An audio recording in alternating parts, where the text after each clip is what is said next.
Hi ಎಲ್ಲರಿಗೂ ನಮಸ್ತೆ. ನಾನು ನಿಮ್ಮ ಆಶಾ ಚಂದ್ರಭಟ್ಟ. ಆಶಾ ಸ್ಥಳಪಾಕಕ್ಕೆ ನಿಮಗೆಲ್ಲರಿಗೂ ಸ್ವಾಗತ. ಇವತ್ತು ನಾವು ಬಿಸಾಡುವಂತಹ ಸೌತೆಕಾಯಿ ತಿರುಳನ್ನು ಉಪಯೋಗಿಸಿಕೊಂಡು ಒಂದು ತಂಬುಳಿಯನ್ನು ಹೇಗೆ ಮಾಡೋದು ಅಂತ ಹೇಳೋದನ್ನು ನೋಡುವ. ಸೌತೆಕಾಯಿ ತಿರುಳಿನ ರಸಮನ್ನು ನಾವು ಆಲ್ರೆಡಿ ಅಪ್ಲೋಡ್ ಮಾಡಿದ್ದೇವೆ ನಮ್ಮ ಚಾನಲಲ್ಲಿ, ನೀವು ಅದನ್ನು ಕೂಡ ನೋಡ್ಬೋದು. ಇವತ್ತು ಅದನ್ನು ತಂಬುಳಿಯನ್ನು ಹೇಗೆ ಮಾಡೋದು ಅಂತ ಹೇಳೋದನ್ನು ನೋಡುವ. ಇದು ರುಚಿ ಕೂಡ ಆರೋಗ್ಯಕ್ಕೆ ಕೂಡ ತುಂಬ ಒಳ್ಳೆಯದು, ಹಾಗೆ ಯಾವುದೇ ಕಾಲದಲ್ಲಿ ತಿನ್ಬೋದಾದಂತಹ ಒಂದು ಡಿಶ್ ಇದು. ಅನ್ನದ ಜೊತೆಗೆ ಬೆಸ್ಟ್ ಆಗಿರ್ತದೆ, ಹಾಗೆ ಕುಡಿಲಿಕ್ಕೆ ಕೂಡ ಆಗ್ತದೆ ಇದನ್ನು. ಈಗ ನೋಡಿ, ಮಂಗಳೂರು ಸೌತೆಕಾಯಿಯ ತಿರುಳು ಇದು. ಇದನ್ನು ನಾವು ಮಾಮೂಲಾಗಿ ಬಿಸಾಡ್ತೇವೆ. ನೋಡ್ಕೊಳ್ಳಿ, ಕೆಲವು ಸತಿ ಕಹಿ ಇರ್ತದೆ, ಕಹಿ ಇದ್ದರೆ ಮಾಡಲಿಕ್ಕೆ ಆಗೋದಿಲ್ಲ. ಹೆಚ್ಚಾಗಿ ಹಣ್ಣಾಗಿದ್ದರೆ ಅದು ಕಹಿಯಾಗಿರುವುದಿಲ್ಲ. ಆವಾಗ ಇದಕ್ಕೆ 1 ಟೀ ಸ್ಪೂನ್ ಜೀರಿಗೆ, ಖಾರಕ್ಕೆ ಬೇಕಾದಷ್ಟು ಮೆಣಸು, ಗಾಂಧಾರಿ ಇಲ್ಲ ಅಂತ ಆದರೆ ನೀವು ಹಸಿಮೆಣಸು ಹಾಕ್ಕೊಳ್ಬೋದು, ಒಂದು ಅರ್ಧ ಲೋಟದಷ್ಟು ಮಜ್ಜಿಗೆ, ಒಂದು ಅರ್ಧ ತೆಂಗಿನಕಾಯಿಯ ಗಡಿಯಷ್ಟು ಕಾಯಿ ತುರಿ, ಇವಿಷ್ಟನ್ನು ಉಪಯೋಗಿಸ್ಕೊಂಡು ರುಚಿಯಾದ ಒಂದು ತಂಬುಳಿಯನ್ನು ಮಾಡುವ.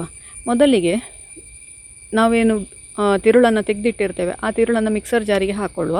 ಮಿಕ್ಸರ್ ಜಾರಿಗೆ ಹಾಕ್ಕೊಂಡು ಅದನ್ನು ಎಷ್ಟು ನುಣ್ಣಗೆ ಆಗ್ತದೆ ಅಷ್ಟು ನುಣ್ಣಗೆ ಪೇಸ್ಟ್ ಮಾಡ್ಕೊಳ್ಳಿ. ನೀರು ಹಾಕುವ ಅವಶ್ಯಕತೆ ಇರುವುದಿಲ್ಲ, ಅದರಲ್ಲೇ ಬೇಕಾದಷ್ಟು ನೀರು ಇರ್ತದೆ. ಈಗ ಅದನ್ನು ಸೋಸಿಕೊಳ್ತಾ ಇದ್ದೇನೆ. ನಾನು ತಂಬುಳಿ ಆದ ಕಾರಣ ಸೋಚಿಕೊಳ್ತಾ ಇದ್ದೇನೆ. ರಸಮ್ ಆದರೆ ಸೋಸೋ ಅವಶ್ಯಕತೆ ಇಲ್ಲ, ಹಾಗೆಯೇ ಹಾಕ್ಕೊಳ್ಬೋದು ಅದನ್ನು. ಇದನ್ನು ನೋಡಿ, ಅದರಲ್ಲಿ ಕಸ ಎಲ್ಲ ಇದ್ದರೆ ಅದು ಹೋಗಲಿ ಅಂತ ಹೇಳ್ಕೊಂಡು, ಅಂದರೆ ಬೀಜದ ಹೊರಗಡೆ ಒಂದು ದಪ್ಪ ಕೋಟಿಂಗ್ ಇರ್ತದೆ, ಆ ಕೋಟಿಂಗ್ ನಿಮಗೆ ಬಾಯಿಗೆ ಸಿಗ್ಬೋದು. ಅದಕ್ಕೋಸ್ಕರ ನಾವು ಅದನ್ನು ಸೋಸಿಕೊಳ್ತಾ ಇದ್ದೇವೆ. ಅದನ್ನು ನಾನೀಗ ಸೋಸಿ ಪುನಃ ಅದನ್ನು ಮಿಕ್ಸರ್ ಜಾರಿಗೆ ಹಾಕಿಕೊಳ್ತಾ ಇದ್ದೇನೆ. ಯಾಕೆ ಅಂದರೆ ಅದನ್ನು ಕಾಯಿ ಜೊತೆ ಹಾಕುವಾಗ ಅದು ಇನ್ನೂ ನುಣ್ಣಗೆ ಪೇಸ್ಟ್ ಆಗ್ತದೆ, ಹಾಗಾಗಿ ಅದನ್ನು ಪುನಃ ಹಾಕಿಕೊಳ್ತಾ ಇದ್ದೇನೆ. ಈಗ ಉಳಿದಿರುವ ಎಲ್ಲ ಸಾಮಗ್ರಿಗಳನ್ನು ನಾನಿಲ್ಲಿ ಗಾಂಧಾರಿ ಮೆಣಸು ಹಾಕಿಕೊಳ್ತಾ ಇದ್ದೇನೆ. ನೀವು ಹಸಿಮೆಣಸು ಹಾಕ್ಕೊಳ್ಬೋದು ಅಥವಾ ಪೆಪ್ಪರ್ ಕೂಡ ಹಾಕ್ಕೊಳ್ಬೋದು. ಮಿಕ್ಸರ್ ಜಾರಿಗೆ ಎಲ್ಲವನ್ನು ಕೂಡ ಹಾಕ್ಕೊಂಡು ಈಗ ಕಾಯಿಯ ಜೊತೆ ನಾವು ಏನು ಸಿಪ್ಪೆಯನ್ನು ತೆಗೆದಿರ್ತೇವೆ ಆ ಸಿಪ್ಪೆಯನ್ನು ಹಾಕಿ ರುಬ್ಬಿದಾಗ ಅದು ನುಣ್ಣಗೆ ಪೇಸ್ಟ್ ಆಗ್ತದೆ. ಅದರ ಜೊತೆಗೇ ರುಚಿಗೆ ಬೇಕಾದಷ್ಟು ಉಪ್ಪನ್ನು ಹಾಕ್ಕೊಂಡು ನೋಡಿ, ಈ ಥರ ಎಷ್ಟು ನುಣ್ಣಗೆ ಪೇಸ್ಟ್ ಆಗಿದೆ ಅಂಥೇಳಿ. ಇದನ್ನು ಈಗ ನಾವು ಆವಾಗ ನೀರೇನು ತೆಗೆದಿಟ್ಟಿದ್ದೇವೆ ಆ ನೀರಿಗೇ ಹಾಕ್ಕೊಂಡು ಚೆನ್ನಾಗಿ ಮಿಕ್ಸ್ ಮಾಡಿಕೊಳ್ಳುವ. ನೋಡಿ, ನಾನು ಕೈಯಲ್ಲಿ ಕೂಡ ತೋರಿಸ್ತಾ ಇದ್ದೇನೆ ಎಷ್ಟು ನುಣ್ಣಗೆ ಪೇಸ್ಟ್ ಆಯಿತು ಅಂಥೇಳಿ. ಇದನ್ನು ಈಗ ಒಂದು ಬೌಲಿಗೆ ಹಾಕ್ಕೊಂಡು, ನಾವು ಮಜ್ಜಿಗೆ ಹಾಕಲಿಲ್ಲ ಆಗಲೇ, ನೀವು ಇದರಲ್ಲಿ ಮೊಸರು ಹಾಕೋದು ಅಂತಾದರೆ ಈಗ ರುಬ್ಬುವಾಗ ಅದನ್ನು ಸೇರಿಸ್ಕೊಳ್ಬೇಕು. ಯಾಕೆಂದರೆ ನಾವು ತಂಬುಳಿಗೆ ಯಾವತ್ತೂ ಮಜ್ಜಿಗೆ ಹಾಕೋದು, ಮೊಸರು ಹಾಕೋದಿಲ್ಲ. ಮೊಸರು ಹಾಕಿದ್ರೆ ಅದರ ರುಚಿ ಚೇಂಜ್ ಆಗ್ತದೆ. ಮೊಸರು ಹಾಕೋದಿದ್ರು ಅದನ್ನು ಚೆನ್ನಾಗಿ ಬೀಟ್ ಮಾಡಿ ಹಾಕ್ಕೊಳ್ಳಿ, ಆವಾಗ ಅದು ಮಜ್ಜಿಗೆಯ ಟೇಸ್ಟೇ ಬರ್ತದೆ. ಕಡಿಬೇಕು ಅಂತಿಲ್ಲ, ಜಸ್ಟ್ ಸ್ಪೂನಲ್ಲಿ ಅದನ್ನು ಒಂದು 2 ನಿಮಿಷ ಬೀಟ್ ಮಾಡಿದರೆ ಮಜ್ಜಿಗೆ ರೆಡಿ ಆಗ್ತದೆ. ಅದನ್ನು ಇದಕ್ಕೆ ಹಾಕ್ಬೋದು. ಈ ಥರ ಉಳಿದ ನೀರನ್ನು ಅದರ ಜೊತೆ ಹಾಕ್ಕೊಂಡು, ನಿಮಗೆ ಎಷ್ಟು ತೆಳ್ಳಗೆ ತಂಬುಳಿ ಬೇಕು ಅಷ್ಟು ನೀರನ್ನು ಸೇರಿಸ್ಕೊಳ್ಳಿ. ಸ್ವಲ್ಪ ಗಟ್ಟಿ ಬೇಕು ಅಂತ ಹೇಳೋರು ಕಡಿಮೆ ನೀರು ಹಾಕ್ಕೊಂಡ್ರೆ ಸಾಕು. ಇಲ್ಲ, ಸ್ವಲ್ಪ ತಂಬುಳಿ ಅಂದರೆ ಆ್ಯಸ್ ಯೂಶ್ವಲ್ ಸಾರಿನಾಗೆ ಇರ್ತದೆ ಅದು.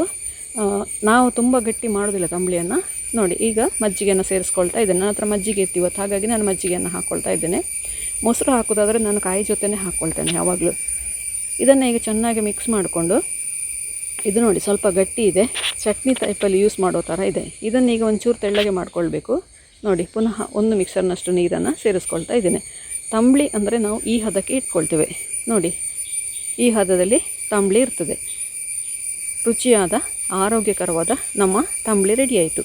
ಇದಕ್ಕೀಗ ಬೇಕು ಅಂತಾದರೆ ಒಂದು ಟೇಬಲ್ ಸ್ಪೂನಷ್ಟು ತುಪ್ಪ ಹಾಕ್ಕೊಂಡು, ಒಂದು ಸ್ವಲ್ಪ ಸಾಸಿವೆ, ಒಂದು ಸ್ವಲ್ಪ ಜೀರಿಗೆ, ಹಾಗೆಯೇ ಒಂದು ದಂಡು ಕರಿಬೇವು ಹಾಕ್ಕೊಂಡು ಒಂದು ಒಗ್ಗರಣೆಯನ್ನು ಮಾಡ್ಕೊಳ್ಬೋದು.